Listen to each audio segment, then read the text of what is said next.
Hello, this is Thomas, K4SWL. If you're new here, I like to do real-time, real-life amateur radio field activation videos. And today, I'm at South Mountain State Park here in the foothills of North Carolina at the Clear Creek Access, which has become my go-to spot for quick POTA activations. I started coming here after Max WG4Z told me about it, and it's sort of on the opposite end of the main part of South Mountain State Park, and it's just very quiet here, but more importantly for me, it's just a very, very quick detour off of Interstate 40, which I travel a lot during the week. So it's nice to just stop off. It only is about a 20-minute detour for me to do this, and it's always a great site to do activations. Very, very quiet out here. And there's only one picnic table. So if that picnic table's taken, then I do a trail side activation. There's actually a couple great trails. There's one that goes out this way that kind of circles around the lake that's up here, which is a little reservoir. And there's another trail that you can take that goes up alongside the lake and then up into the mountains a little bit. And that's a really nice one too. Today I've got a lot of stuff on the table, and there's a good reason for that. The main reason I came out today is to test not a transceiver but a receiver. I've got a very early version of the Eton Elite Satellite, which is a HF receiver, a shortwave radio receiver that Eton has made. I'm just carrying it in this old Amazon box right now because I didn't have anything to carry it out here with. But this radio is sort of a top of the line. They're what there's going to be like their flagship radio. And so I've been doing some testing. Unfortunately, this radio has some issues, and probably by the time this video is out, if you're interested in shortwave portables, you already know about the issues with this radio. It has some internally generated noise and some other things for which stops it from being a great radio. It's kind of mediocre, and the price tag's really high. This radio costs somewhere between, I think, $600 to $700 US. So it's very, very pricey for having kind of mediocre reception. I've been comparing it with the Texan PL990, which is a great radio. I think these are around $180 to $200. It's a great portable, and it's doing a much better job than the Elite Satellite when using just a telescoping whip antenna. But I brought those out, did some testing with that, and looked at my watch and said, yep, I've got enough time to do a park activation. So I had already brought this POTA gear with me, thinking that if I had enough time, I'd do it. And the only radio I really brought with me, well, I brought two radios, but the only one I was really wanting to test out again is the Elecraft KX1. I did an activation with it yesterday that was great, worked really well. I'm using my CNC machined aluminum paddles. These, CW Morse sent me these absolutely free of charge. They're a sponsor of QRPer.com, and I actually have affiliate links with them now. I've been cautious about doing affiliate links. You know, I think all of us do Amazon affiliate links, eBay affiliate links and stuff, but I don't want anyone to ever think I'm just sort of fully endorsing any one product. But CW Morse, man, they're such a great company, and I really like them. They're a family-run company. They're here in the United States. They make all their stuff in-house, and their products have been so good to me over the past 2 years that I felt really comfortable with it. So if you want to buy something like this on QRPer.com, there will always be kind of affiliate links associated with their links and the product links, because you should always look at the field report that I always link to below in the description here on YouTube, and usually also link to it above. I'll usually put it in there somewhere, but you should always read the field report, because I've got links to all the products. I've got extra photos, extra information about my activation and my motivation for each one of them. So I encourage you to check out the field reports each time. But I've been very pleased with this key. You can really slap this thing around and bang it around. It's a really nice key. This supplements their 3D printed line that they do. And the KX1, of course, just one of my favorite portable radios ever. So any excuse to play radio with it. I've got it hooked up to this Sony speaker that's amplified. In the last video, I told you what model it is. I have my reading glasses on. I can tell you again. It's let's see here. It is an SRS XB12. These are no longer made, but you can buy them on eBay. That's where I bought this one used. I really like these. I bought 2 of them, and it pairs really nice with the KX1. The issue is, though, if I have my phone anywhere close to it, it will pick up noise from the phone, and so I have to keep my phone really far away from it. So that's what I'm doing in this particular case. Another thing I keep forgetting to mention that I want to mention here is that the it's sort of I try to keep routines with everything I do when I go to the field. How I deploy things, I always put the antenna out first. The reason I do that is because if I'm using a throw line and I'm shooting toward the station, I want my station in my bag. I'm never worried about that throw line and the throw weight coming down and damaging something, but as long as everything's in the bag, I really don't have to worry about it. If I've got it out and I throw the throw line and somehow, you know, the throw bag lands directly on a radio or something, I guess it could possibly damage it. It usually doesn't have a lot of force as it comes down because I use kind of 8-ounce weights and 10-ounce weights with these. But that's one process I do. I always deploy the antenna first before I do anything else. Another one I do that's at the very end of the activation, I never include this because I've always put up the camera by then, but I may have mentioned it in a couple of videos, is I always look around the site. So this is the last thing I do after I've packed up everything. I've got the backpack on my back. I've got the, you know, in this case, I've got this extra box with me. I always look around the entire site and make sure I haven't dropped something. Make sure I haven't left something here. I look where I've deployed the antenna and I look around the picnic table or the area where I've been operating just to make sure. Because you could drop an adapter, you could drop a pencil, you could drop paper, whatever. Always look for that. While I'm looking for that, I also look for trash. And I know a lot of other really kind stewards of our environment here, you know, our public lands. A lot of POTA operators do the same thing, and you really should do that. Should be a part of your POTA routine. When you go out and you're looking around, if you see trash that you can take with you, take it with you. So I usually keep little bags in my POTA pack, but this case actually I ran out of them, but I had this box with me, so I threw some trash I found already. I'll probably find a little bit more, but this is actually a pretty clean site. I've been picking up little bits of trash every time I come here, and this site's actually pretty clean. Some sites I go and I really kind of leave with a pretty big bag full of stuff. I don't stay and do it for hours and hours. I do what I can do. Every time I go to a POTA site, my objective is to leave it cleaner than I found it. And if everybody does that, then we'll keep our parks clean. Yeah, so be a good steward for our public lands and do that if you're out and about. So today, I am using the PackTenna 20-meter mini end-fed half-wave antenna. Now, why am I using this? Well, it's because I got a question from someone, I think on YouTube or either on qrpeer.com, and they were asking if I ever set up my end-fed half-waves in a vertical orientation. And that's a really good question. The answer is yes, I do sometimes.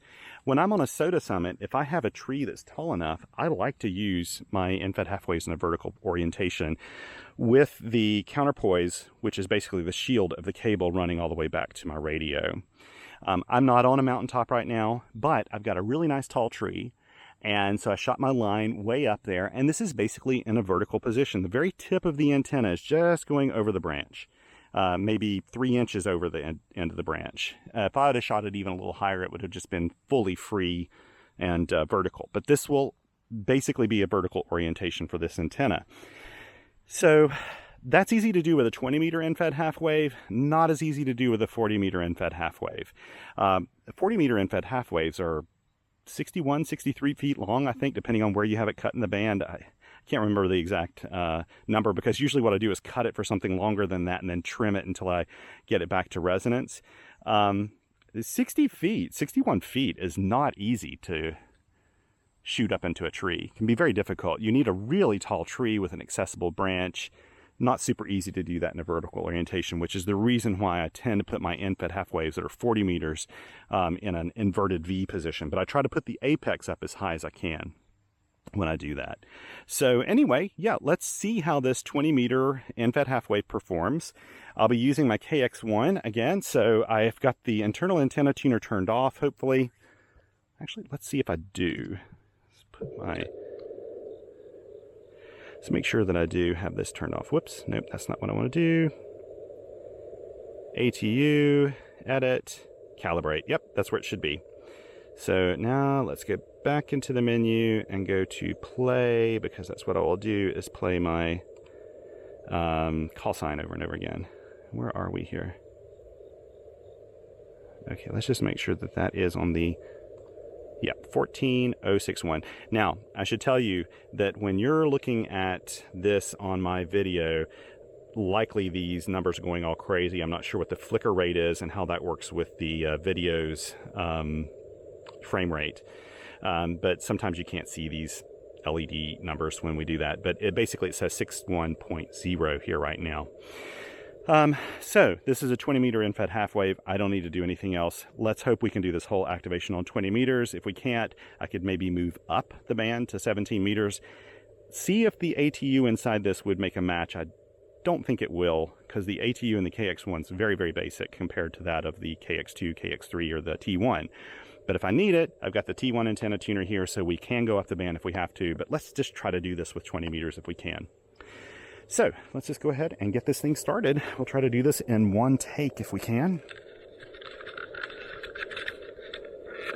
It's actually a really nice day today. It's just very, very humid.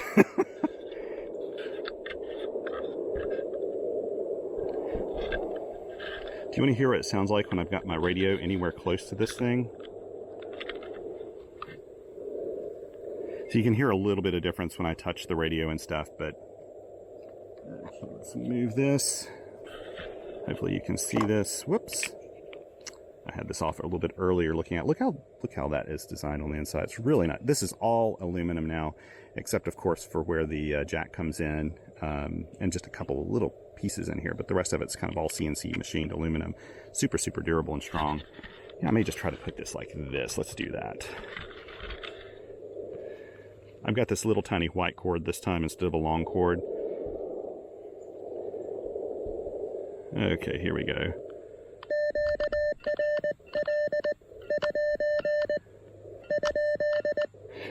There we go.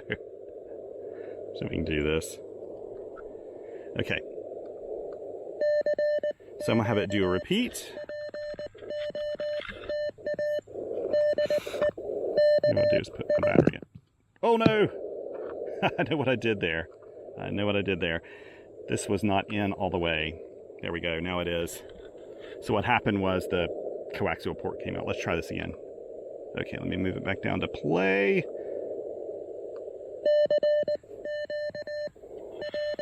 Here we go. Let's give this a go and see if this works.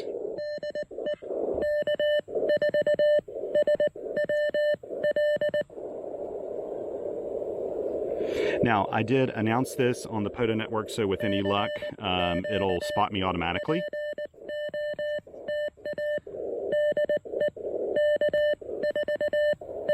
I have no clue what conditions are like today, no clue at all. Haven't looked, have no idea. Let's just say I hope they're good.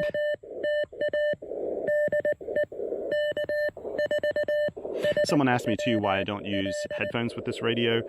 I actually do. Normally, if I'm not doing a video, I always use headphones with it. In fact, anytime I'm not doing a video, I always, without fail, use headphones because I just find them a little easier to use. But with videos, I found that when I peel the CW off separately in its own audio channel, sometimes I have issues on YouTube. YouTube sort of mutes out the audio after I render the video, and I'm not sure why. So this is just a little easier to do.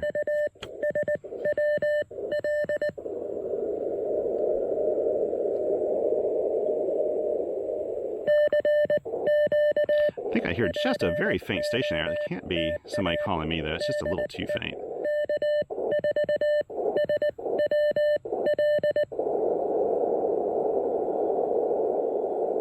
By the way, I did not call QRL. I should have done that, but I have been listening to this before I started the video, and there's nobody here. In fact, I didn't hear a lot of people on a 20-meter band at all, which is a little concerning.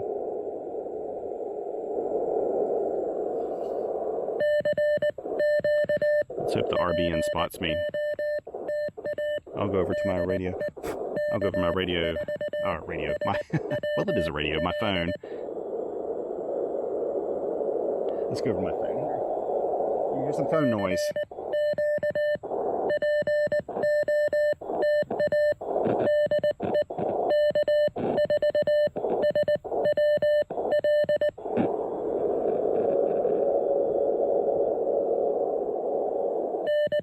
I am being spotted. I think that may be...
Ooh, everybody's so weak.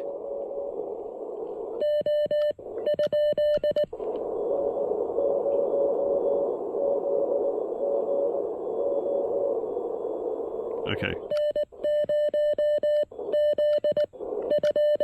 Just missing a letter in there.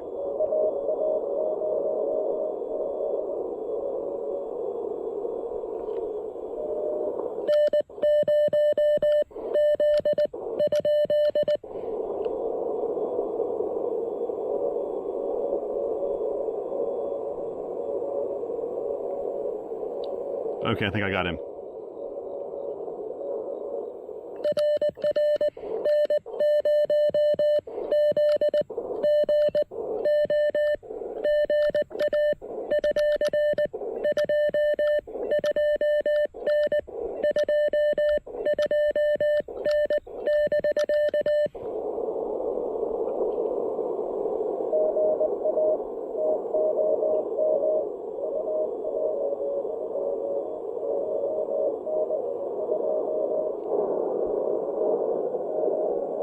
In case somebody thinks I'm calling them too.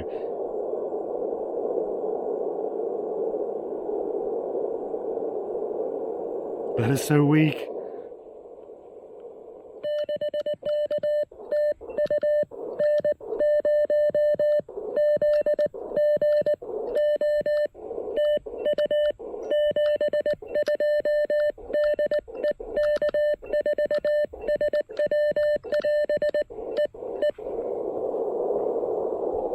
Okay.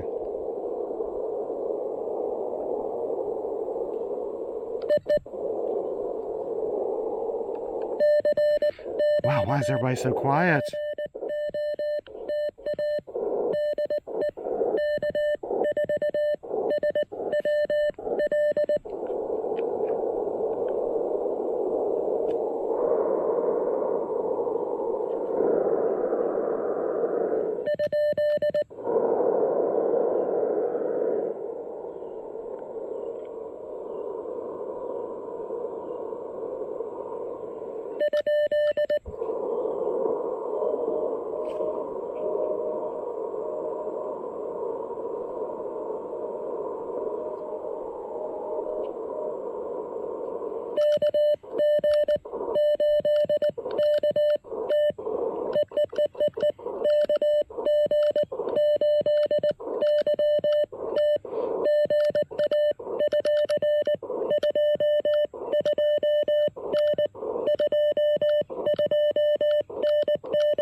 Wow, everybody's so incredibly low today.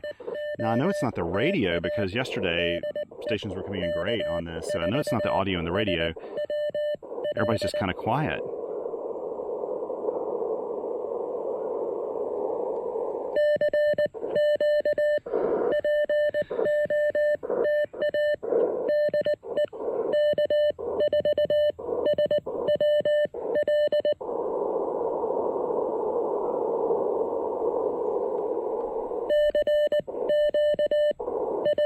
And I checked actually when I got on here. When I first turned off the ATU, I had checked earlier to make sure that the SWR was good. So I've got a good SWR on here too. It's like 1.3 to 1.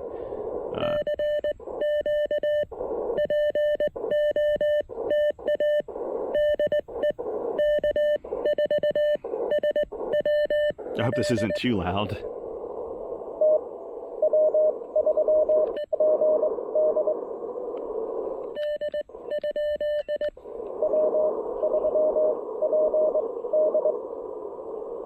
Okay.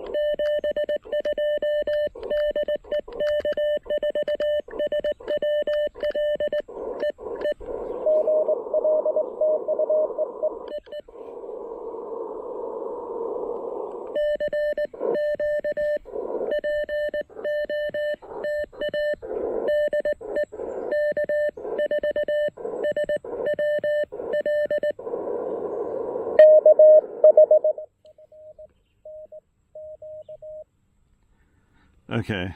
Okay, was it W? Okay. Whoops, let me try this.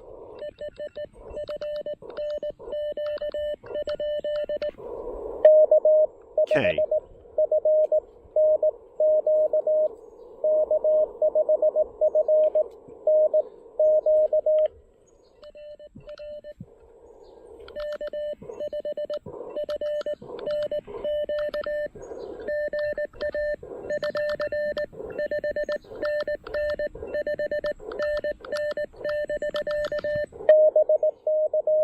See, he's really strong.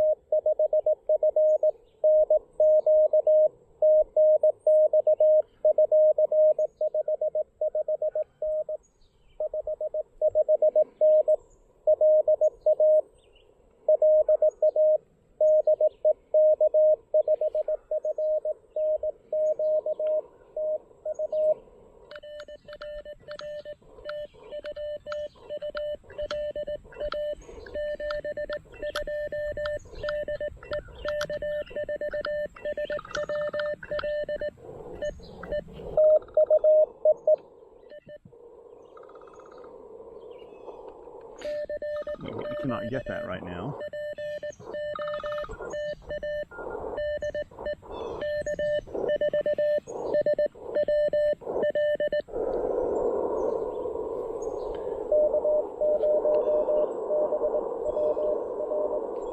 There we go.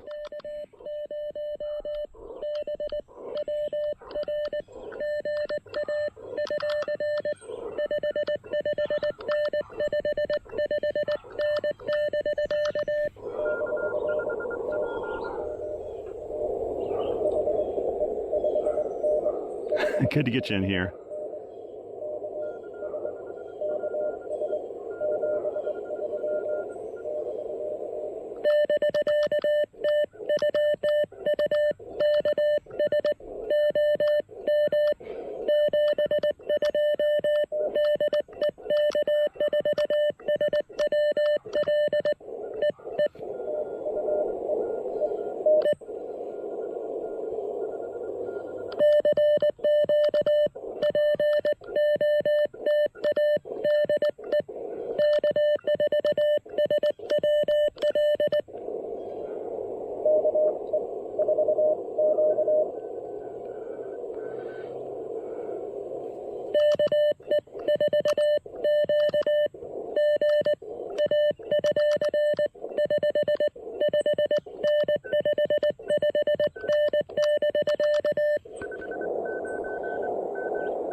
I think that was...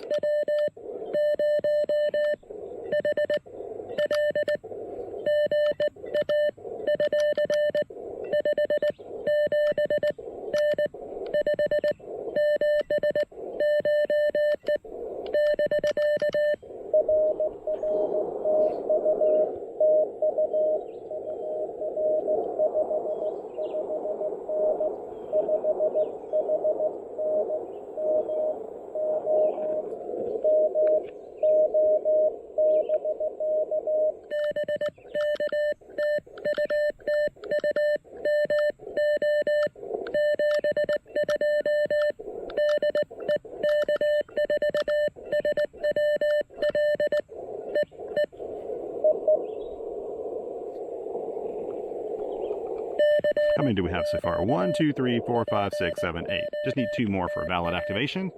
Hopefully I can do that on 20 meters. There's some super weak stations at the beginning. I don't even know if you were able to hear that. And it's kind of weird because I don't want to have the volume just pumping up.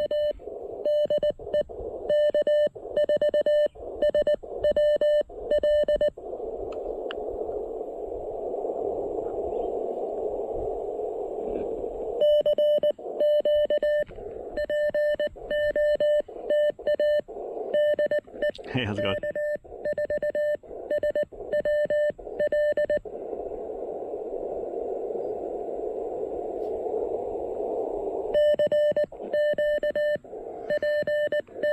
I can sit here for quite a while if I want to.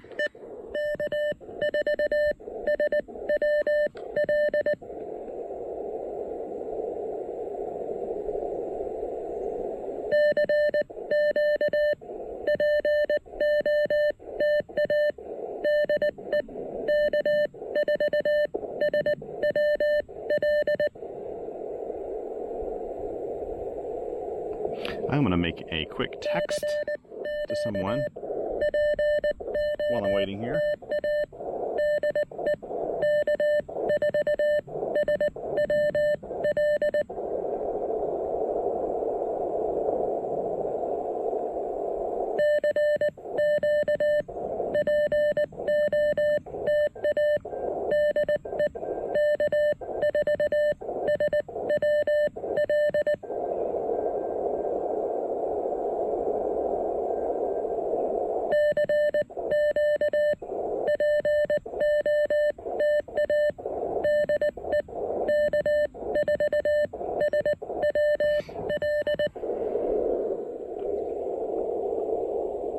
Wow, it just got so quiet. Someone will hear me eventually, though. We may try to move up to the 17 meter band. I'm curious now, just really curious if it'll tune 17 meters off this 20 meter infed half wave. I may be able to do 15 though, actually, come to think.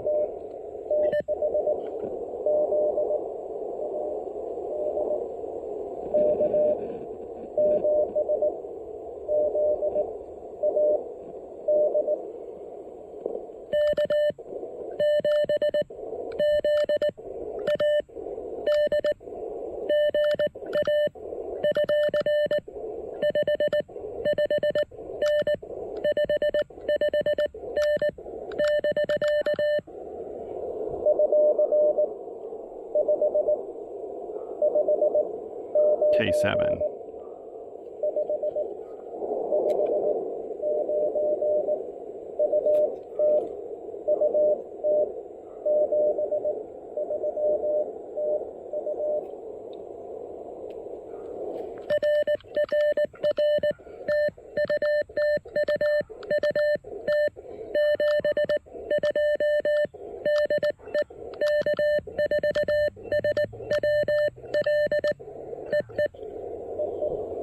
Yay, that was fine. I don't get Utah a whole lot, so it's kind of nice.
That was nice to get a nice park.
I'm going to call CQ maybe a couple more times, but I'm probably going to shut this down here soon.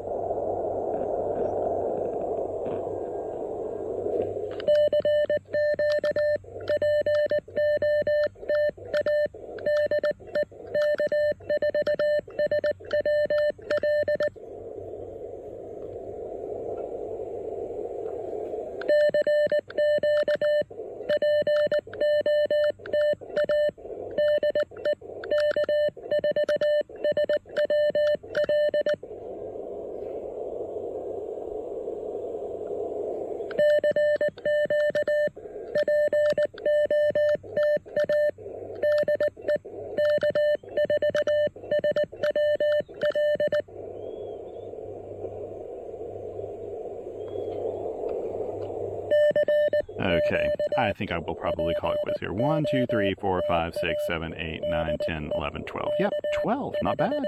Not bad. Very happy to get a park to park. Thank you so much for working me there, Victor Echo 2 Zulu. Sorry, I just got distracted. There's a family coming up here. Yeah, Victor Echo 2 Zulu Mike. Yeah, there's a family coming up here. They may stop and talk to me. So anyway, you know what? I'm going to go ahead and hop off here. because if I end up doing a little amateur radio demo, that'll work out really.